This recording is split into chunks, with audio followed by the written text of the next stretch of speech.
and other vulnerable populations bear the greatest burden. Bring back my planet. Our air miles sinkholes in the ozone. Our lifestyle makes lots of debris. They tell me the planet's in danger. Oh, bring back my planet to me. She's Mother Earth, and we've been doing her wrong. Our plants income burned organics, monoxide and nitrates and lead. But it's nearly 2 blocks to the bus stop, so we'll drive till the planet is dead. She's Mother Earth, and we've been doing her wrong. Big businesses don't own the sunshine. They don't take a buck from the breeze, so they plunder the planet for profits. Oh, bring back my planet to me. She's Mother Earth, and we've been doing her wrong. Sing on! She's Mother Earth, and we've been doing her wrong.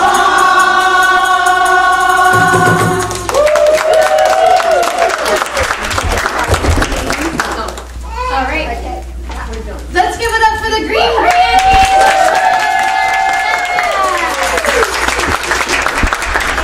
We really are just so excited to have all of you here. This is an amazing day for Virginia. This is an amazing day for moms. The Mama Summit is just one of the first of many throughout the United States, and this is the first one this year. It's the first time Virginia's had a Mama Summit, and it's starting off all the Mama Summits throughout the United States. So we've got one in Virginia, and then at the end of the month in March, we're having one also in Tennessee and Maryland. So check out our website. There's more Mama Summits to come. And, you know, it is record cold outside, right? It's record cold temperatures all over this country right now. Climate change is happening. It's happening now. It's freezing outside. It's the coldest it's been in 20 years. There's a reason that that's happening. We need to support legislation while we're here at the General Assembly building in Virginia for the Clean Power Plan, right? We need to support the EPA. We need to make sure that our children have clean air to breathe every day. This is my son Brady.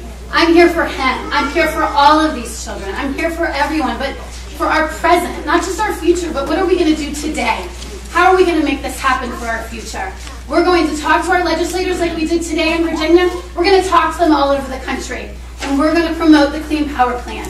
We're going to talk to them about leaders in our community, like Senator McEachin, like Delegate Villanueva, who are passing legislation to protect our coast in Virginia Beach, which is where I live. It's near and dear to my heart. The Coastal Protection Plan. It's a big deal. These things are a big deal. We have been showing our love to everyone today with our mothers and our children and our grandmothers. We have 3 generations here from this family of Erica Holloman, who's going to be speaking, one of our speakers today. We are represented by grandmothers here from Charlottesville. And like I said, all of our children here as well. And so we want to thank the press for being here, which is very important to us as well. And I'm going to lead off with introducing you to one of our speakers today, is Elizabeth. She's with Interfaith Power and Light. She is a lifelong Virginian, so this is very near and dear to her heart. She has been with us all day, talking to legislators, letting them know how important it is to have clean air for our children's present and for their future. After studying sustainability in college, she began volunteering with Interfaith Power and Light. The Interfaith Power and Light works with congregations of all faiths to save energy, to go green, and respond to climate change through advocacy. Her work is rooted in her Christian tradition, believing it's a moral obligation to act on climate change and care for all creation. Elizabeth.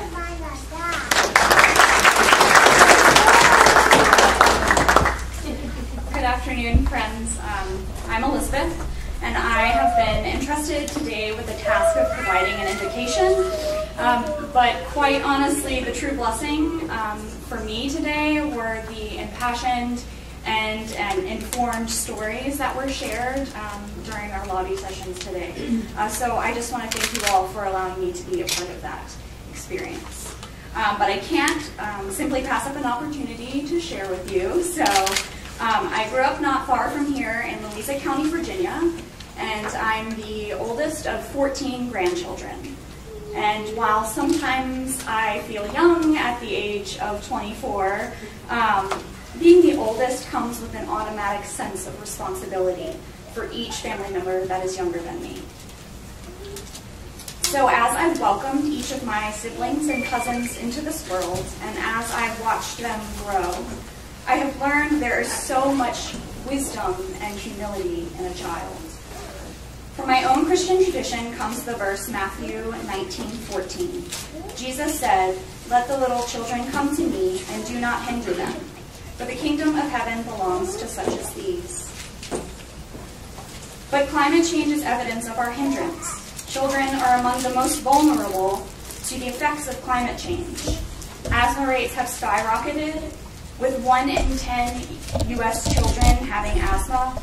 Over 400,000 newborns are affected by mercury pollution every year, and children's lungs are more vulnerable to the smog that is caused by the higher temperatures.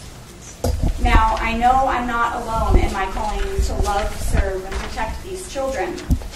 Through my work with Interfaith Power and Light, I have witnessed faith communities all across Virginia taking action on energy and climate issues in order to care for children. And so my blessing for us today is this, that each child for whom we lobby for today will continue to inspire our words and actions so that we too may be humble and wise like children. So please join me and take a moment right now to speak aloud the names of these children that you're here for today. Free, Asim, God, Jewel,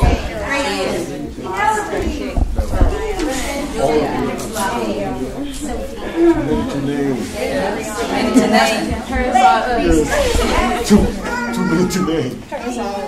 There's May the names from our mouths and the meditations in our hearts be blessed. Thank you.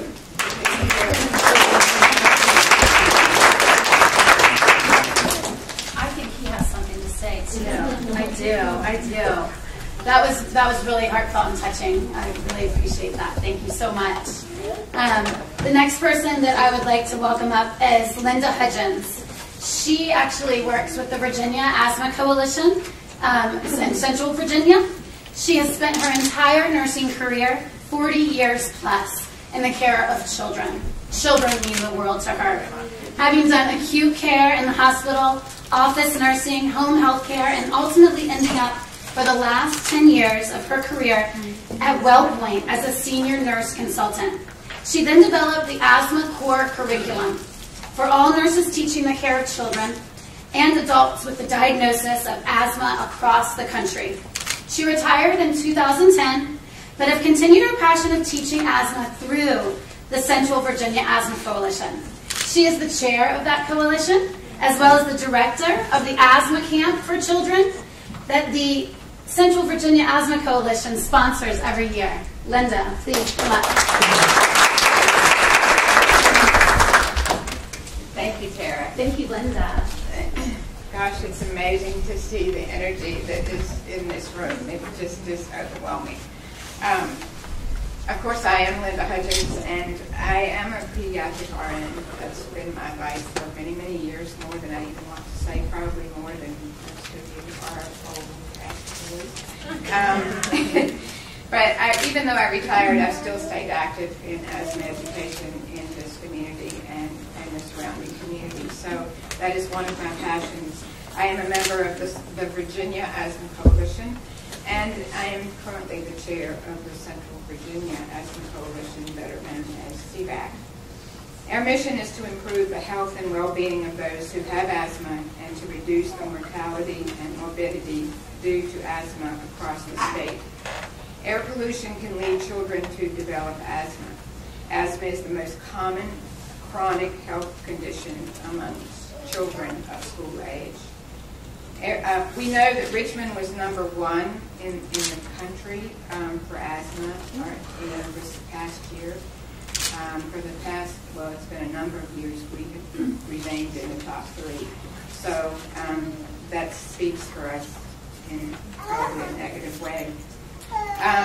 CVAC has made our primary focus to conduct a one-day asthma camp for children twice a year. We do that for children who are ages 6 to 12 because they're the school-age children and their parents.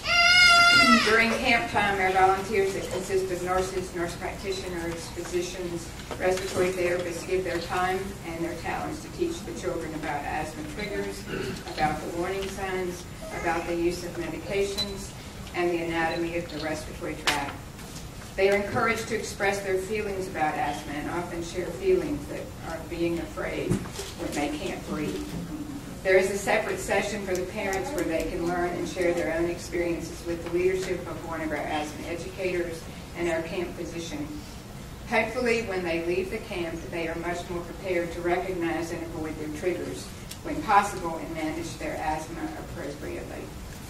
I am an asthmatic. I have a son who has asthma. He was diagnosed as a young child, and now he has a son who has asthma as well. So that's 3 generations. I know firsthand how quickly being exposed to triggers in the environment can lead to a sudden severe coughing and shortness of breath. I always have to carry my rescue inhaler with me, and that is an inhaler that acts quickly and rapidly and opens your airway. It has saved me many times from going to the emergency room. One of those episodes happened just 2 weeks ago. I was at an event where there was a fire pit, and the fire went out, and when that happened, the wind started blowing, and it actually blew the smoke into my face. So suddenly my eyes swelled, I started coughing, and I had trouble breathing, and fortunately I did have my inhaler with me. I used it and had to leave the event. So I went home and quickly took a shower to get the smell off my skin so that I could breathe. And once I was in a clean environment, the symptoms subsided. I have learned from children with asthma who attend our camp that many of them are afraid to tell someone when they start to experience asthma symptoms because they don't want to be different. That can lead to increased respiratory distress that can be life-threatening. And yes, children can die with asthma. We don't like to admit that, but we can help that from happening. I am personally and professionally very concerned about controlling air pollution and promoting clean air in our community, in our state, and in our world. It is our responsibility to protect our environment for our children and for future generations.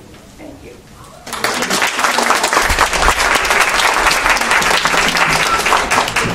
Thank you so much, Linda. And as you can see, I mean, so many of us are affected by our dirty air, by asthma, and it's getting worse. And we are sitting in the #1 asthmatic capital in the country, right here in Richmond. We need to make sure we are doing something about it. We need to make sure that we don't have these constant attacks with our children or just sitting by a bonfire. It's dangerous and it's deadly, and we need to make a positive spin on this and do something positive about it like we're doing here today. So thank you for your personal story, because it really touches base on what happens to people on a regular basis here in Virginia.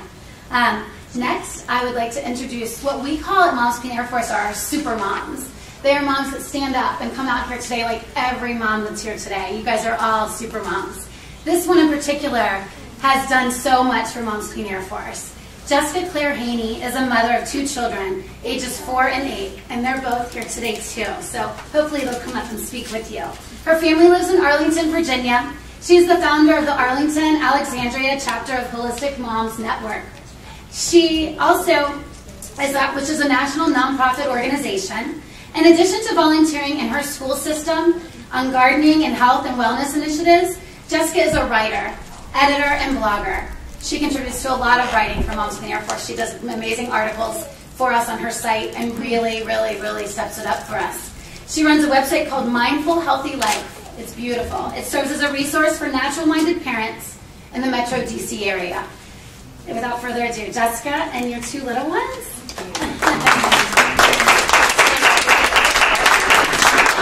Just for you. There we go. Perfect, guys. Thank you, Tara. Thank you. Thank you all for being here today.